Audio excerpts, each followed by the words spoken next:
Ladies and gentlemen, welcome to the Tim Dillon Show. This is a tough one this week. This is not the easiest one to do. This is a high degree of difficulty.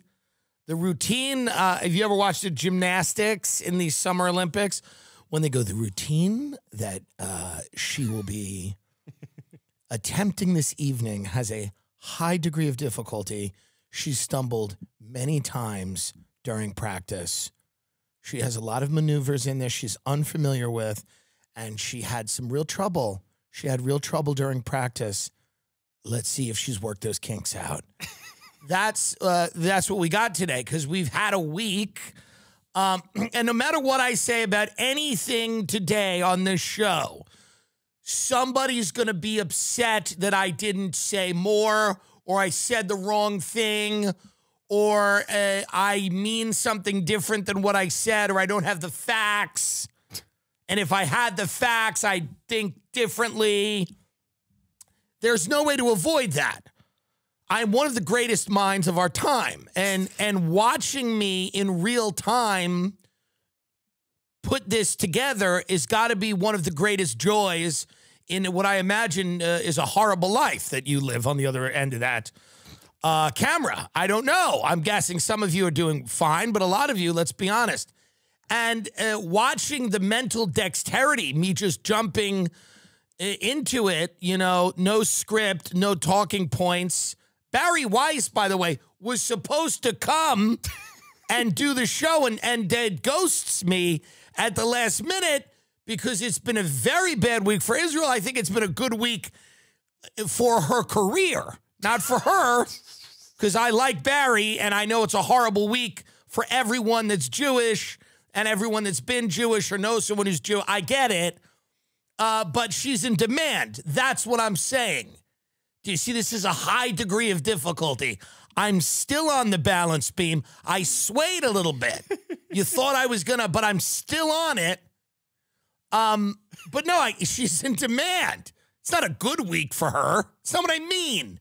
What I mean is that a lot of people are calling her, probably that far exceed the, reach that I have, for example, even though my reach is incredibly large. And she would be honored to be here and should have texted me back. But I'm not mad at her because I understand that it is tough. But now here's what she gets. I'm going to do it on my own. I have my own ideas, and I am going to go with that now. She had the chance to come and speak her piece. Well, we'll start at the beginning.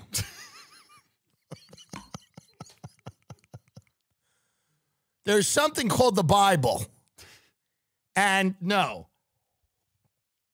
as everybody now knows, there was a horrific attack in Israel. Hamas, which is a terrorist group. They're running Gaza, but they can't do that well. They're not good at that. They're proven that they're not bad at terrorism. That's what they're good at.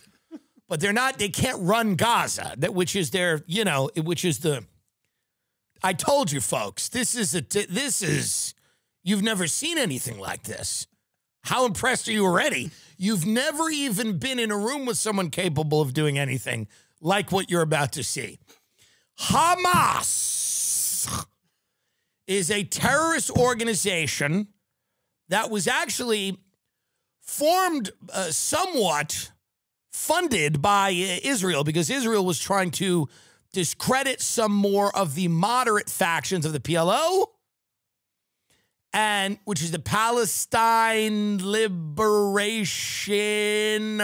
Organization. Mm-hmm.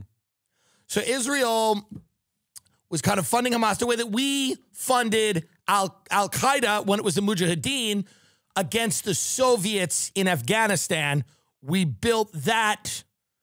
So it's often these things happen, right? When you feed, there are two wolves inside of you. Which one do you feed? And when you feed something, it can grow. There can be unintended consequences. So Hamas is this terrorist group, and we all have some varying degree of familiarity with Hamas. They are not the Palestinian people. They are not representatives of the Palestinian people. They are terrorists whose goal is the erasure of Israel. They don't want it to exist. From the blank to the sea, whatever. From the, that's the slogan. Again, Barry Weiss just not here. So I'm doing all I can do. I got a lot of stuff I got to do. I have a lot of projects going on. I'm devoting my time to this. So I'm not going to have every I, dotted. And the point is, what is the quote? From the something to the sea. It's the quote they always say, which means that there'll be no Israel. It'll just be Palestine. From the river to the sea. They don't want Israel to exist. Hamas. It's not like they want a two-state solution. They're not like trying to coexist. They want to eradicate Israel. And I don't think that's controversial. I think they would admit that. I think they are kind of open about that. And then you see this crazy attack. They are murdering women and children and elderly people and concert goers that were at a music festival in horrible ways. It's this situation over there has made both sides see each other as less than human. And the only way that you can do what Hamas did to people is if you see them as less than human. In the same way that if a Palestinian teenager, whatever, gets shot in the West Bank or in Gaza by an Israeli security guard, a member of the military, and they just kill somebody in cold blood, the only way you can really do that, the wanton slaughter of people, is if you see them as less than human. Which is when you see stuff like that, because we're soft. I'm pretty soft now. I don't encounter things like that ever, like in my real day-to-day life, like that type of violence, that type of even hatred, that type of desperation. I did when I was broke. I was around a lot of people, or when I was doing drugs, I knew a lot of people who were desperate and more violent, because that comes with the territory of being a drug addict. That being said, to live a life like I live and most of my friends live, where we entertain people, we make people laugh, we eat, we drink, we make merry, we have our problems or whatever. But when you see the vicious assault on infants, on women, on children, it's unbelievable. It's unfathomable that anyone could do that to anyone else. And that's what Hamas did. They had this attack that was, there's now conflicting reports of whether Iran knew about it or was caught by surprise, if Iran was funding it with the $6 billion that they got in the Iran deal. Nobody knows. People are still seemingly pretty vague about like what Iran knew and didn't know. Iran supports Hamas, Hezbollah, which is a militia in Lebanon. And so people are trying to put that together. So we all wake up. This was last Saturday to this crazy fucking, I don't even do an episode. I go release the episode that we had in the can with the guys from Are You Garbage, whom I adore. That was going to get held till I was in Australia. I'm leaving for Australia tonight. I'm in California right now. Today is Wednesday. Just in case something happens tomorrow. You want to be, when things like this happen, you want to be clear about what you're saying and when. So I just said, I woke up and I'm like, I really can't go in there and make any type of joke about this. It's inhuman. I had to wait a few days to even process and understand what was happening. So, I'm just watching all this stuff happen, and it's Monday. So now, of course, Israel is, there's a war. They've declared war. And they're now, bombing Gaza, and now there is probably a humanitarian crisis on the other end, whereas Gaza civilians are dying as well, just like Israeli civilians died. This is war. This is what happens. This is ugly. And so a few thoughts, because I'm watching the reactions to this on social media. And the first thought that I had was that it was very interesting, by the way, to see people like Amy Schumer or these other celebrities finally start going like, well, these colleges are a little liberal. These colleges are a little woke, huh? Because all over American colleges now, they're doing kill the Jews. Everywhere, from Yale to Harvard to Tufts, where those guys were on paragliders going over the border into Israel and then just shooting people randomly. And the kids at Tufts University were like, well, that's kind of creative. They were like, that's pretty smart. And those are things you say in your dorm. Shh, you don't say them out loud. But they're saying them in like law reviews. They're writing them down in pieces of paper that people can look at years from now. Like, you know, I think the NYU came out and was like, all of the violence that's going on is we lay it on the doorstep of Israel. This is all of these colleges are now saying, hey, decolonize. What do you think it looks like? What do you think it means? It means a couple of infants get killed. A couple of women and children get killed. And this is really taken, and Black Lives Matter, by the way, put up get this up, they put up like a meme, and this is not even a thing. They had to make this. They have a meme of a guy in the paraglider thing going, I stand with Palestine. Now, you have to remember, this is on the day, or maybe the day after, that the news broke, where you were seeing the most vicious, horrific scenes you've ever witnessed, really. I mean, really, really bad. Now, I'm not saying that there aren't other things happening that are just as bad, or that if you looked, you could find them. I'm not a naive moron. You guys know that. You've listened to this show, but this is in your feed. You wake up, you got the French toast in your mouth, and you're like, God, it was crazy. Black Lives Matter Chicago goes and tweets that. That is all. That is it. And it's, I stand with Palestine. God, now, all of these celebrities had been duped for years. All you had to realize, all you had to know what a con is. I knew Black Lives Matter was a con because I know what cons are. I worked in a subprime mortgage office. I know what cons are. I know the look and the smell and the shape of a con. A con is pretty identifiable if you know one, or if you've seen one, or if you've pulled one. And I knew exactly what that was. It was this very, for example, do Black Lives Matter? Like the way you say, everybody goes, yeah. Like, of course, like, who's saying no? Right?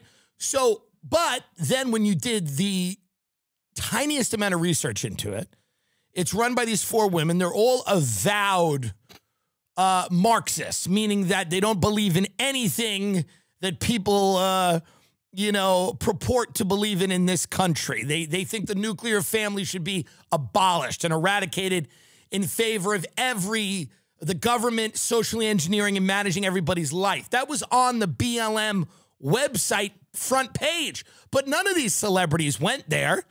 None of them looked into any of the information themselves. None of them knew that bitch stole 4 houses. And I'm for that.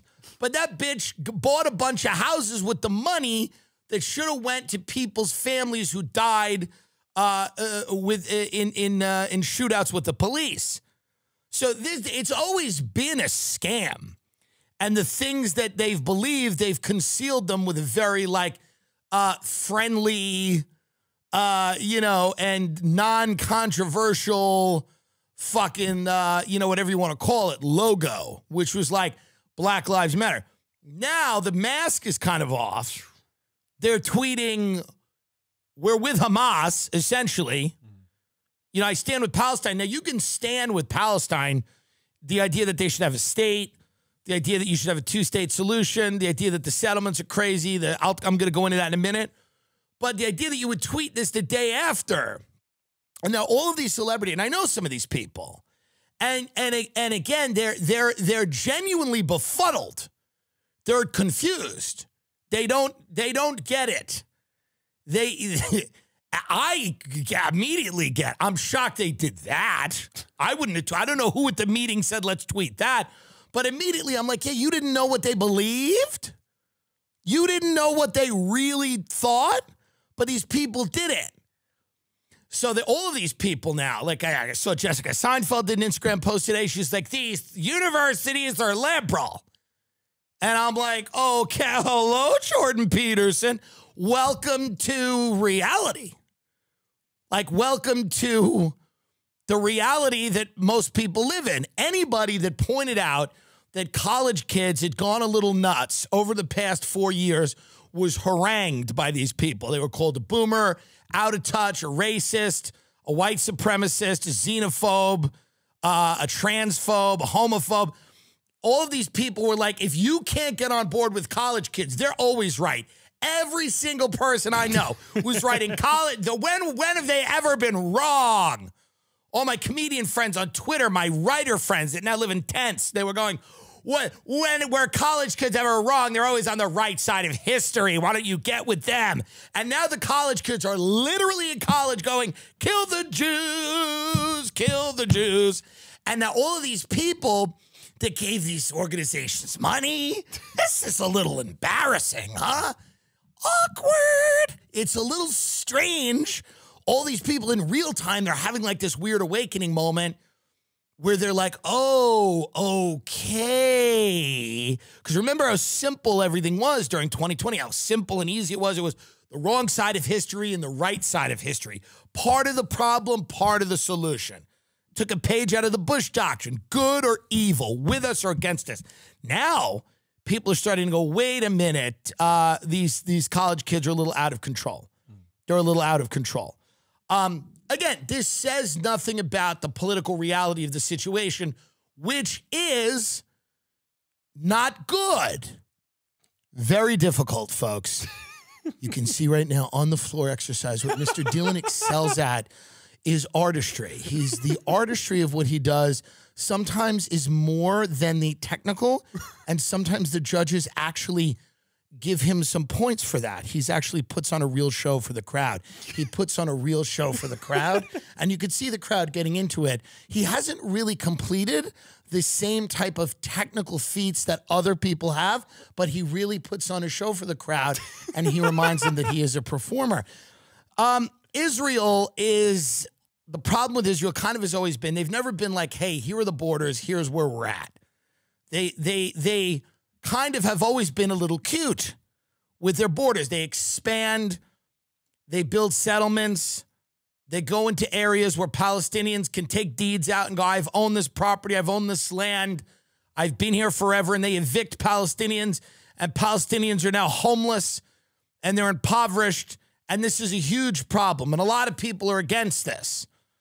And unfortunately, it doesn't seem like America, we give Israel a ton of money, but we don't hold them to account. Like, we don't demand certain things of them. We have in the past. Bush 1 did a little bit. Like, there are times when we have said, listen, we need to, the idea of a two-state solution, the idea of like, he said, but what we really do is we give them a lot of money and then kind of look the other way and go, do whatever you want. And they expand they expand the borders of Israel, these settlements, and whatnot. And this Gaza Strip that Palestinians live in under this siege, this blockade, occupation, whatever you want to call it, they're living in this. It's an incredibly densely populated region where you cannot get a lot of things in that you would need to survive. They cannot leave. They're not allowed to leave. Like, one of the things Netanyahu was like, well, the civilians, I'm telling you now to leave. We're going to bomb you. You got to leave. Where are they going? Palm Beach? Where are they going to go? They can't go anywhere. Where are they going to go? There's nowhere for them to go. Now, I'm not saying Israel doesn't have a right to defend. If that happened anywhere in America, we'd be doing what they're doing. But the other thing I wanted to comment on was as soon as this happened, and now I've seen all these people's statuses, and they're like, we remember the silence, the people who were silent. And you go, well, what? Wait a minute. Hold on. Hold the phone a minute. What do you want me to say? What do you really want people to say? Israel's going to defend itself, no matter what I say. They don't need me. They don't need Instagram comments to defend themselves. They're going to go do that. They're going to do whatever they want.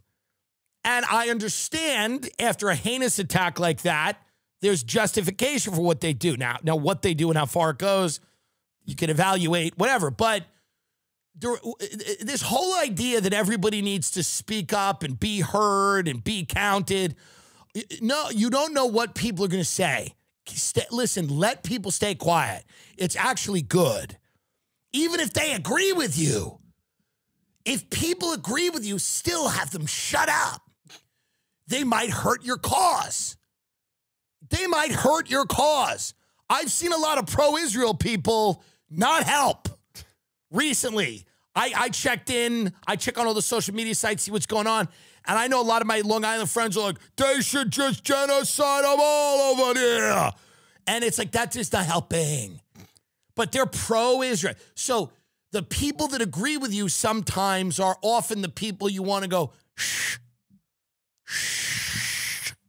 You don't need everybody standing up and talking. We know, listen, nobody's outside of your kids at college, nobody's applauding this attack. I mean, some people are. You know, but even Gigi Hadid said no. She goes, I'm not, can you get Gigi Hadid or Bella Hadid, get one of the Hadid statements up, because it was actually very nice. She did a great job.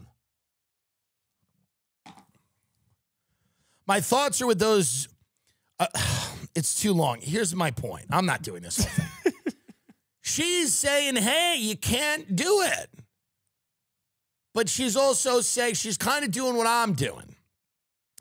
You know, but I'm doing it in a better way, I think. But she's saying, hey, that's what she's saying. That in a word, that's what she's saying. It's a 3-paragraph thing, but if it had to be a tone, it would be this. Hey, hey. It would start up and then go down. They would go be like, hey. And it would kind of, would have the guttural ending of like, ugh. You know, I don't know. Listen, so you have now a situation where everybody on social media is like, we will remember the silence of you. And you go, good, please, because the talking is no good. That's not going to help your case. This is listen, and then people are like, well, it shouldn't be complicated. Well, I understand that, but it is. Everything is complicated. Nothing is not complicated. Yes, is stabbing a woman in her face complicated? No, that's bad. Now we're in a debate of whether the infants really got beheaded. There's no evidence that the infants got beheaded. Yeah, there is evidence that the infants got beheaded. Joe Biden said they got beheaded. No, they were just killed. Nobody beheaded them. Well, actually, if you see the blood splatter patterns, it's consistent with a beheading.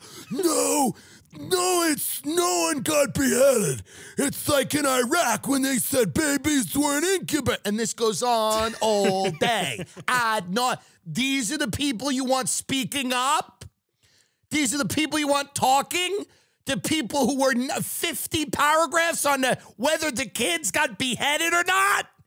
That's where we are?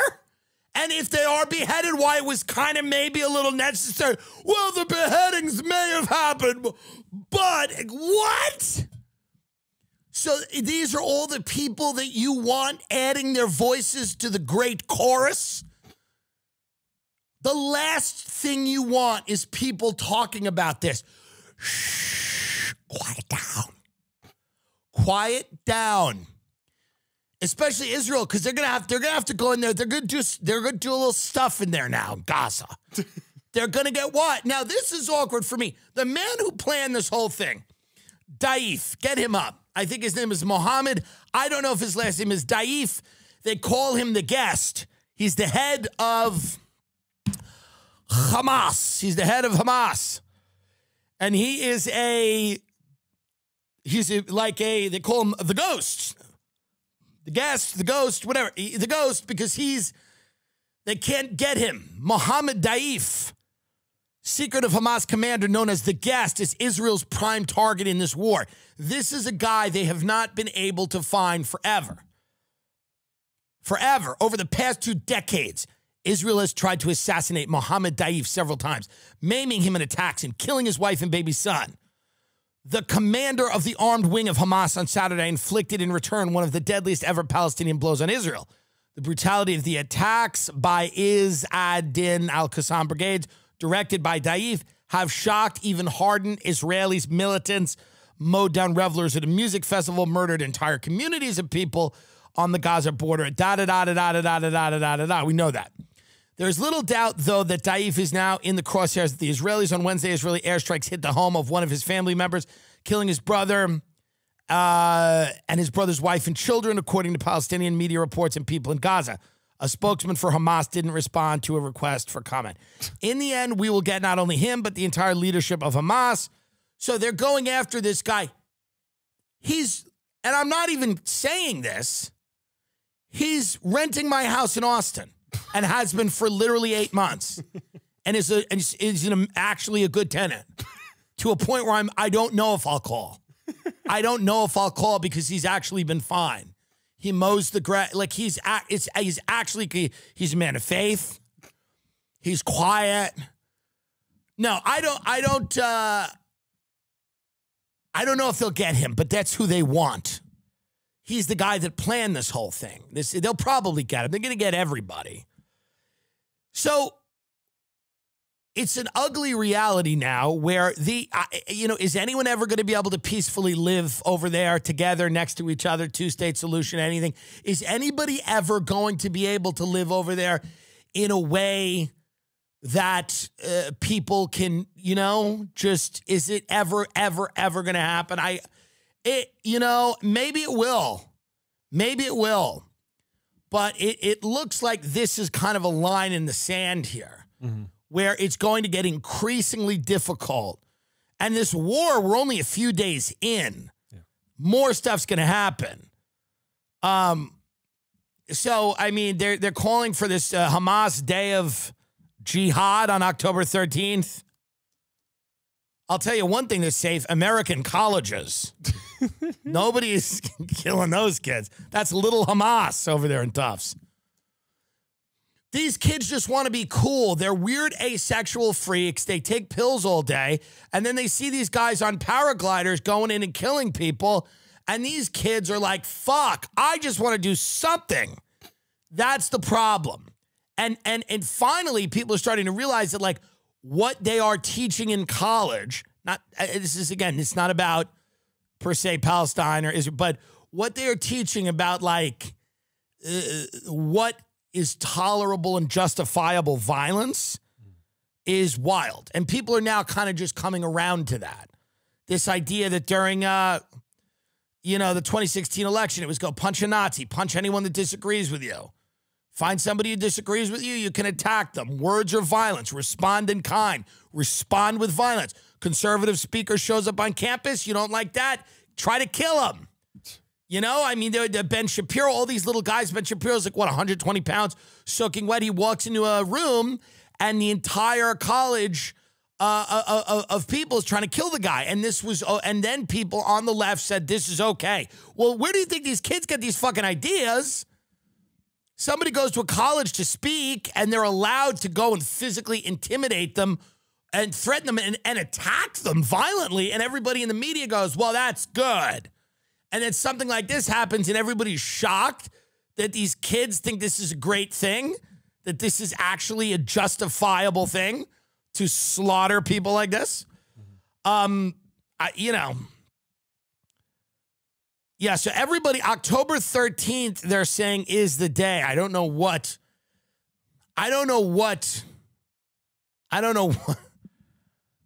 It was funny is there's an article about Hamas, but if you scroll down, there's actually it says master the steps to grow your career as a CFO. And then it says leadership, vision, confidence, management, strategy, teamwork. And I'm like, if Hamas is that organized, like I was like, if Hamas is actually that organized where they're like vision, confidence, management. But they're gonna recruit people. This is gonna be a global recruitment campaign. I'm just hoping. I'm a fan of less death, less war, less death, some type of negotiation, cooler heads prevailing eventually. I understand that Israel's got to go and respond. I understand that. But also we do have to think long game here. You know, what is this going to end up being? This is a region that is never going to be peaceful. It will never be peaceful. For as long as we're on Earth, it's probably going to be a volatile, combustible region forever. It's just a matter of how volatile, how combustible. Is it going to spill over into a world war? Some people were like, well, maybe Russia is trying to get Iran to bait the U.S. in a war. Trust me, a war is the best thing for our economy. It always has been. So anybody thinking that, I mean, I know people on Twitter writing that, people that think they know anything. I don't think Russia had to bait China. I could be wrong, but I don't know if Russia had to bait Iran into funding Hamas, who's been doing it for years, or I didn't know if Russia had to bait Hamas into doing something that I believe they've been planning for years and wanted to do for years and finally had the opportunity to do it. And a lot of people, an article just came out in the New York Times about why Israel's security system failed. This is one of the most secure places supposedly on the planet. And everybody's like, why the hell didn't this work? You know, Israel's military and espionage services are considered among the world's best, but on Saturday, operational and intelligence failures led to the worst breach of Israeli defenses in half a century. When anything like this happens, people immediately start thinking, is it a false flag in the sense, not is it a false flag, but was it allowed to happen? Was this allowed to happen? I don't know anything. I'm not suggesting that. I'm saying when something so good fails, people start going, hey man, what, why? Shortly before attackers from Gaza poured into Israel at dawn on Saturday, Israeli intelligence detected a surge in activity on some of the Gazan militant networks it monitors. Realizing something unusual was happening, agents sent an alert to the Israeli soldiers guarding the Gazan border, according to two senior Israeli security officials. But the warning wasn't acted upon either because the soldiers didn't get it or the soldiers didn't read it. Shortly afterward, Hamas, the group that controls Gaza, sent drones to disable some of the Israeli military cellular communication stations and surveillance towers along the border, preventing the duty officers from monitoring the area remotely with video cameras. The drones also destroyed remote-controlled machine guns that Israel had installed on its border fortifications, removing a key means of combating a ground attack. So this is a very well-planned, well-executed attack. That made it easier for Hamas assailants to approach and blow up parts of the border fence and bulldoze it in several places with surprising ease, allowing thousands of Palestinians to walk through the gaps. These operational failures and weaknesses were among a wide array of logistical and intelligence lapses by the Israeli security service that paved the way for the Gazan incursion into southern Israel, according to four senior Israeli security officials who spoke on the condition of anonymity in order to discuss a sensitive matter and their early assessment of what went wrong.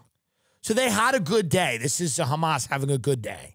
It all worked, you know? I mean, truly, that's what it is. It worked. You know, they had all these ideas and they didn't know if these things were going to work, but they actually worked. And it was obviously a bloody and terrible day. But for them, you know, when you are trying to pull off something on this level, the fact that all of these things happened and you didn't hit a snag anywhere is somewhat impressive. So now Israel's retaliating. Let's look at the Gaza Strip right now. Do we have a live Gaza Strip?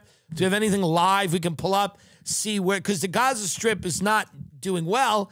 Israel's pounding it, obviously, because they are now trying to take out Hamas leadership. But, you know, they're going to take out a bunch of people anyway.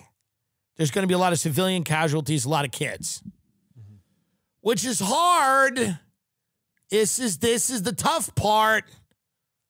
You know, this is the part that everybody, even the staunch supporters of Israel, should, you know, have said, like, is there a safe passage to Egypt for some of the refugees here? Is there a way to get them out of harm's way? Because nobody can be happy about the murder of women and children. And, you know, one thing about military-aged men, still not great. You still have to examine your head if you're really thrilled about the death of anybody. But when you're celebrating the deaths of the elderly or women or children or infants, there's something very sick. You've dehumanized your enemy, which is what has happened here for a very long time. And here's what I will say, and this is unfortunate, and people are not going to be happy with this, but I don't think that's one-sided. I don't think the dehumanization is one-sided. I think both of these people see each other as less than human. And I see them both as less than human. Because I'm a white Christian man, we are the ones who win. No, but what I'm saying is get the Christians back in, please, and get them all out. Get them all out. The Christians are coming back. My fat aunt and her husband, they're going to the Holy Land because they respect it. They're not going to do what the Palestinians do. They're not going to stone gays, and they're not going to do what the Israelis do a bunch of tech startups and then not let me host the Daily Show. What my aunt and uncle are going to do is they're going to walk around the cave of the whatever, and they're going to fucking eat churros or, you know, whatever, hummus or whatever the hell, and let the Christians back in here, okay? Because apparently they need to come back because both of you no good. No good. I was thinking about going to Israel, and now I'm not even going to go. I was thinking about doing a trip next summer, and I wanted to go to Gaza too. You know me. I wanted to go everywhere. I could be one of those sheiks. Ray looks like the blind sheik, the one with the eye from 9/11. But my point is that maybe, and I know there's Christians that live there, but I don't mean them. I mean middle American Christians. Give it to them. Give it to like the Sarah Palin types, you know, the people that live in the middle of America. Get them and put them there. And they're not going to have this problem. They're just going to do dumb shit. They're going to get fat. They're going to take cruises. They're going to commercialize the fuck out of it, not in a successful way like Israel, but in a gross way like they've done to Orlando. Let them do that. Let them do that. The Palestinian little children would love my aunt and uncle. They would walk around the Gaza Strip with pretzels and feed them like a petting zoo. And it would be nice. My aunt would look phenomenal in a burqa. So would her husband. And because I'm a little, to be honest with you, I'm a little fed up with everybody. I'm a little mad with I'm more mad at Hamas now because they're being a nut now. But I'm a little fed up with everybody. I think it's high time that the Christians come back. How about that? And bring our food like pork and pasta. What about the Romans? Romans coming back. Because we do, though. We need, the Vatican needs to come back here and whip this planet back into shape. If the Vatican would just get involved. Oh, they're closing up on something now. I wonder what's about to happen. This is crazy. You're watching people get bombed. This is crazy. And then there's going to be an ad for Chobani Flips. In the middle of this, there's going to be an ad. They're going to be like, do you like yogurt on the go? Chobani's not only fun and flavorful, it's chock full of probiotics. And then you're going to go, oh, it's good. And then you're going to turn around, and then they're going to just, it's going to be like hospital, school. And it makes you, watching this stuff fucks your head up. It's really, really terrible. And it's not something that is really avoidable unless you really are going to be crazy. Like, imagine the people that don't even know this is going on. They're the real crazy people. They're like, what are you talking about? Like, what do you think is going on in the Middle East? They're like, what? The what? Morgan & Morgan is America's largest injury law firm. They have 100 offices nationwide, more than 800 lawyers. With over $15 billion recovered for over 300,000 clients, Morgan & Morgan has a proven track record of fighting to get you full and fair compensation. Morgan & Morgan has been fighting for the people for over 35 years. Submitting an injury claim with Morgan & Morgan is so easy. Blank is hard. Submitting, oh, God, this crap. If you're ever injured, you could check out Morgan & Morgan. Their fee is free unless they win. For more information, go to forthepeople.com/Tim or dial #law, pound 529 from your cell phone. That's forthepeople.com/Tim or #law, pound 529 from your cell. This is a paid advertisement. Shipstation is so easy. If you're starting an e-commerce business, the most important thing is that your mind is free to work on origination of business. That is the engine. Okay? You don't need to be worrying about the back office, if orders are getting shipped, if people are happy, if things are working. That's why you can easily automate shipping tasks and manage orders in one simple dashboard. You can quickly and easily update crucial order information, reduce errors. Effortless integration everywhere you sell online, including Amazon, Etsy, eBay, Shopify, and more. Manage orders, print labels, compare rates, optimize every shipment, and automate delivery notifications. Simplify and automate your shipping no matter how big your business grows. ShipStation has enterprise solutions that reduce warehouse costs. They improve profitability. ShipStation's robust automations and reporting make scaling easy. And as your business grows, you can save thousands on shipping costs. Get discounts up to 84% off USPS and UPS rates. Over 130,000 companies have grown their e-commerce business with ShipStation, and 98% of companies that stick with ShipStation for a year become customers for life. Set your business up for holiday season success with ShipStation. Go to ShipStation.com and use the code TimDillon today and sign up for your free 60-day trial. That's ShipStation.com, code TIMDILLON. What are the celebrities saying? Where are they on this? Which ones? Where? All of them. What do you mean, which ones? Oh, Noah Schnapp chimed in today. I know. He's a sweet guy. I feel bad. What do you want? You know, folks, I got fans everywhere. I got fans on the Strip. You don't think anybody's paying for that Patreon on the Strip? I got people on the Strip. Gaza Strip. But I also have people in Tel Aviv. Noah Schnapp, it was a lovely statement. He said, we all got to stop with the, we go, it's all a version of be nice. Right. We should all be nice. He's a sweet guy. What's he going to say? Mm-hmm. You know, he's, his family's there. He goes there. He has fun.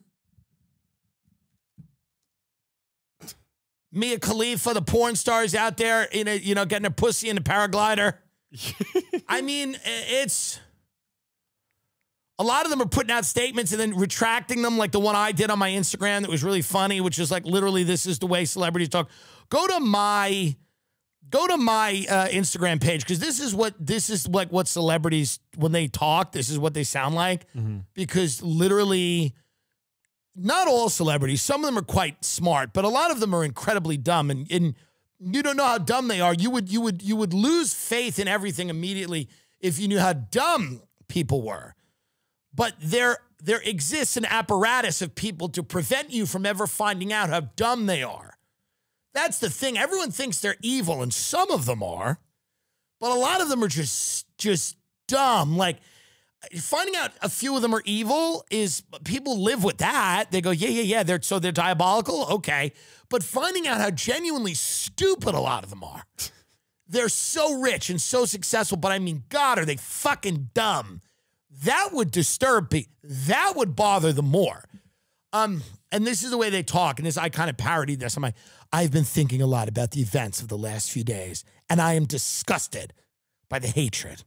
I believe in love, and that we need love, because love is what makes life worth living. So to the people who hate, I say maybe just love. And maybe the stars will shine just a little bit brighter, because that's what love does. It makes the stars remind us of how beautiful they are, and the oceans, and forests too, and all the living things. And I'm sorry I posted those 5 other reactions my team took down. This is what I meant to say. I like oceans. Thank you. That's the mind you're dealing with a lot of these celebrities. But a lot of them have, to their credit, started to realize. Now, for example, the Palestinians that are surrounding the Sydney Opera House going, gas to Jews. Guess who's not allowed to perform at the Sydney Opera House? Hi, Diana. How are you? Oh, it's good. Welcome back. Here, come here and sit in your Beverly Hills little mug you like. Let me tell you a story, okay, Diana? All right. But I have a few things to say about Israel and Hey. It's not, I don't think it's, no, but I was dating a man. No, I know, but we can't right now. This is not productive, okay? Let me tell you, do you know the Sydney Opera House? Oh, yes, it's in Australia. Yes, they would not let Tim Dillon perform there. Really, why? Is it because you say bad stuff about the Ukraine war? Kind of, yes. But you know who they let outside? All the Palestinians chanting "Gas the Jews." Oh, wow, that's interesting. So you were not allowed to prevent. By the way, people think that I've had a total mental collapse, if they watch this. Like if you watch this, you would think there's a guy that's had a total mental collapse. Here's what's crazy. I'm very successful. That's actually more disturbing. I'm like incredibly successful at this dumb thing I do. But this literally, if you just saw this, like if someone walks in here, they would go, this guy's totally lost. And I kind of have, but they wouldn't, My point is that they got the Palestinians I'm not blaming them. I don't know who's over there. But they're in Sydney screaming, "Gas the Jews," outside of the Opera House. They will not even let me perform at the Opera House. Okay? What were they chanting? Gas the Jews, yeah. Gas the Jews. Now, here's what's ironic. My one-man show that I'm doing is called Gas the Jews. That's the name of the... You're not going to get away with jokes like that forever. I don't know anymore, folks. I'm just telling you where I'm at with everything. The kids in colleges have gone insane. They are fetishizing violence. They're justifying anything. We're on stolen land shit's got to stop. A lot of countries were founded in ways that were not, however you want to call it, ideal. That doesn't mean they don't have a right to exist. It does mean perhaps they can't expand and continually evict people. I agree with that. But Israel has a right to exist like the United States has a right to exist. This we're on stolen land is the dumbest. I'm about to leave America, go to Australia, where literally every time the plane lands, they're like, "Welcome to Sydney." And they go, "We like to give whatever they say, they're like, we like to acknowledge the past, present, and future guardians of the land, the indigenous." And you go, "Hey, guy, will you cut it the fuck out? Cut it out. Cut them checks. Stop with this horse shit. Cut them checks. Cut them checks, give them casinos, give them museums, whatever you want to do. Don't make them live in a nightmare situation. But stop. No one's giving the land back. Stop with the stolen land, dummies. The dumbest people in the world go, "We're on stolen land." Yeah, most of us are. It's the dumbest thing ever that fucking fat white women say when they've run out of things to say. Like, "We're on stolen land." Yeah, so, and? You gonna leave? I'm just saying these guys got to figure it out. They got to figure it out. I'm not going to be... You're not going to find someone as articulate as me. You know what I mean? You're just usually... Someone's just going to go start killing people. But what I'm offering is the third way. The way of the talk, the speaking. I'm offering the... sort of the, just kind of fireside chat where everybody can figure it out. And this is murder. It's not, we cannot call this anything else, right? We cannot say that this is some people are messaging me all day. Everybody's got a problem. We cannot excuse this. We don't have to agree with the government of Israel. You can't excuse the behavior. That's, if you go to Tufts University, you fucking pussy, who's never been in a fist fight in your life, you cannot excuse the behavior in the same way that you cannot also long for an unending, war in Gaza that kills all of the people that live there. You can't, I understand revenge is what people want, and I understand that for a brief period that's going to happen. The security system, you know, is necessary to shore that up. It's necessary to diminish Hamas's ability to do this again. We all get it. But, you know, you have to, yeah, Tough Students for Justice in Palestine group is ripped for obscene comments about Hamas's terrorist attacks in Israel. Well, it's a lot of Jewish people that give these schools money. You know who's not giving Harvard money? My mom and dad. You know who's not giving Yale money or NYU money? My family.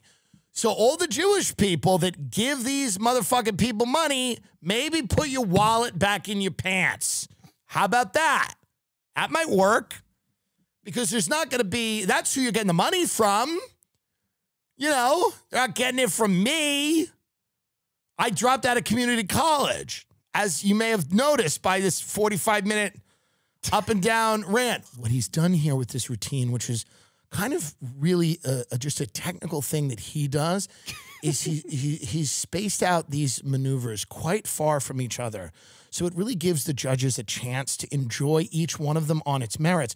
A lot of people put them together so that they could kind of get them over with. But what he does is he does one and then takes a while to just kind of throw it to a little bit of a crowd-pleasing dance before he does another. It's a riskier move, but he seems more comfortable that way. I'll tell you this, folks. I have no wish for anyone to be harmed. And that's the thing. I have a lot of Jewish friends that are beside themselves. And I know a lot of people that take a different, you know, they have a different view of the crisis over there because they're Muslims, they're Arab, and they've grown up with entire different education. And, you know, there's not going to be a solution here that anybody thinks about right now. What we should prevent is a nuclear war. We should prevent a nuclear war. We should prevent World War III, a larger war. We should prevent innocent people getting killed on either side. We should try to envision, you know, what we can do to make that region less volatile. But it doesn't, with being honest with you, you're my audience, I'm going to be honest. I don't think it's ever going to work. I don't think it's ever going to work. Like, I don't know if you bring in all these people from all over the world into America that have all these different cultures. Some of them are going to assimilate and respect Western culture. Some of them will not. And you're going to have to deal with that. And they're going to be chanting death to this one and death to that one. And, you know, it's just not much you're going to be able to do if you bring in all of these different cultures with the hope that some of them are going to assimilate because cultures have assimilated in the past. That seems to be the hope. But then some of them are going to chant gas to Jews outside of the opera house. So everybody that says, well, if we said one thing about immigration, if people said, well, immigration might have some negatives, every person, every celeb, every left shitlib on Twitter was like, what do you mean, you Nazi scum?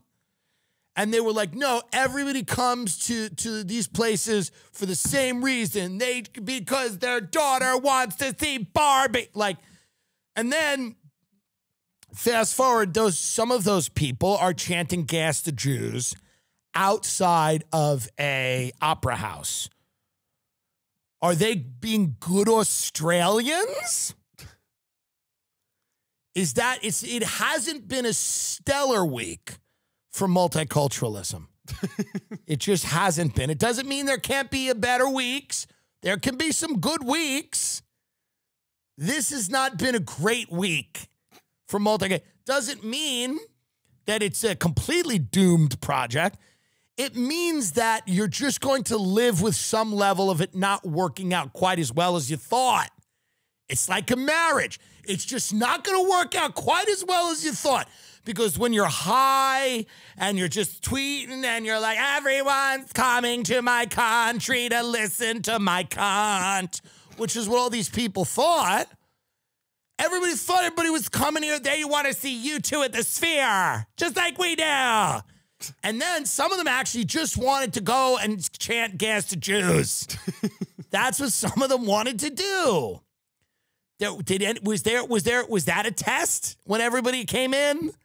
Was there, what's your idea of a fun Saturday night?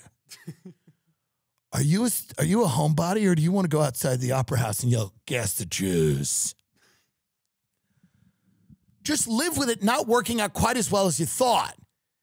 If you think it's a good idea to keep invading, as Steve Saylor said, you might not like Steve Saylor. Most of you retards don't know who he is. Here's the point. The people that would hate me for mentioning his name don't know who he is. Here's the point. If you're going to continually invade the world and then invite the world, if you're going to knock over all these countries, prop up all these dictators, the Middle East does cling to an archaic form of religion, a theocracy, but a lot of that's because we propped up a lot of these goons to begin with because they were doing business with us. So they oppressed their people and kept their mouths shut, and they were able to do our bidding and work with our multinational corporations. Iran is a perfect example from that. You look at a progressive country that goes, that turns on a dime and now is a huge problem, an incubator of fundamentalist philosophy. If you keep doing this, if you keep knocking over these countries for the small benefit of a small group of people that live in America, the people that really feast on the corpse of the dying empire, like the people that are really, really making, and it's not just a small group, by the way, and that's the other misconception. There's a lot of people making money off this empire. It's not just the ones at the top make more than the rest of us. But if we all want to adjust our lifestyles downward, you can go to countries that have military-industrial complex. They have one nice restaurant called Noma, and they live in tiny little boxes, and they eat caterpillars, and they have a nice Christmas market, and it's called Norway or Denmark. It doesn't matter. The point is, if you want to live in a 6,000 square foot house in the middle of Texas where 9 of the rooms are unused and drive a big car that you can get into an accident in, even if you're drunk, and you'll still be okay because you can't afford the spinal surgery that you're going to need if you flip it. If you want to live that type of life, if you want to spend thousands of dollars on high interest rate credit card revolving debt to buy garbage fat chairs for your disgusting family to sit in, if you want to go out to restaurants like Maggiano's and the Cheesecake Factory and eat plastic lasagna full of poison every day, someone's got to pay for that. Someone's got to pay for that kind of life. Okay?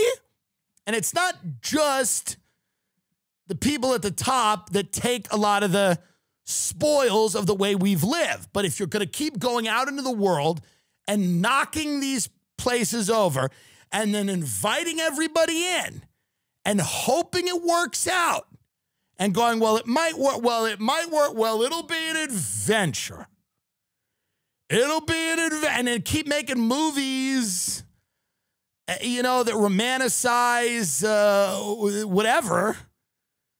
This collision of cultures that's fun. It's sexy and fun. But it's not so much fun when people are chanting gas to Jews outside of the opera house that will not let me perform. So that's really the way it looks. It's not only the way it looks, it's the way it is. We've invited a lot of these issues here. We've brought them here. Our unending, unwavering support for Israel without giving them any hard line in the sand instructions saying you cannot expand, you cannot do this, you cannot do that. American money will not be there if you do these things. Also, having an immigration policy that just basically says, hey, if you can cheat your way into this country, you can live here. If you can cheat your way in, you can live here. We don't really care what you believe. We assume you love us.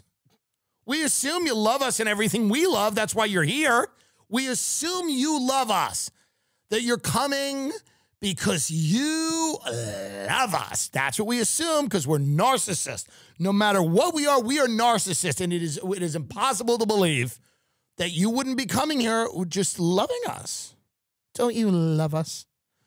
But apparently not everybody loves it. Not everybody loves us. And not everybody's here to go to the Fright Night. Not everybody's there to go to the fucking Halloween spooktacular haunted house. Some people are there to chant gas to Jews. Yeah, I mean, that's what it is. So all the people that say only positive things about these experiments, these large-scale social experiments, which is what immigration is, to a certain point, it becomes an experiment. We're trying it out. We're trying it out. And it might work. It's worked in the past to certain degrees for certain people more than others, but it certainly worked. And now we're going, well, this might work too. It may not. But really, my final word here is love. We need it. Do we need it or not? We need it, and I just don't. We need a gun that shoots it. We need a gun that shoots love. If I was God, I would just it would just be a big party over there. If I could make Israel a big party, if I could get every American corporation to just go into the Gaza Strip and just make it into a big mall so that they could enjoy it. Everybody could work at a Lowe's, be divorced, because that's the best. The best reality in America is just to work at a Lowe's and be divorced and have a kid that doesn't hate you. I mean, sure, people do better than that here. But on average, the best you can do in our country is to work in a Lowe's that is located in an outlet mall 45 minutes from your house and have a daughter that doesn't absolutely hate you. And you got a few nice friends at the Lowe's. You got a few nice friends. And you don't see each other that much out of work. You did one time, but it was kind of weird. You got a few of the guys together and you went to a restaurant called Yard House. Google it. I'm not doing that whole thing again. But you went to Yard House and you got chicken nachos, and it was fun enough. It was fun enough. And you kind of see a woman who you think might be seeing someone else. She said she'll never live with anyone else again and never get remarried. She put the boundaries up immediately, which you thought was a little harsh up front, but you kind of like it now. She's a little cold and stares off. She smokes a lot and says she has no plans on stopping. That is the best you're going to do in this country, on average, for the most part. You work at a Lowe's and you're divorced. You date a woman who's a smoker and has no plans on stopping, and she says, I like waking up alone. Your daughter doesn't completely hate you. She pities you, which you think might be a little worse. But you're not bleeding out in the Gaza Strip. And that's the promise that we can make, is if you get it together out there, you nuts, if you get it together, relax with the religion on both sides.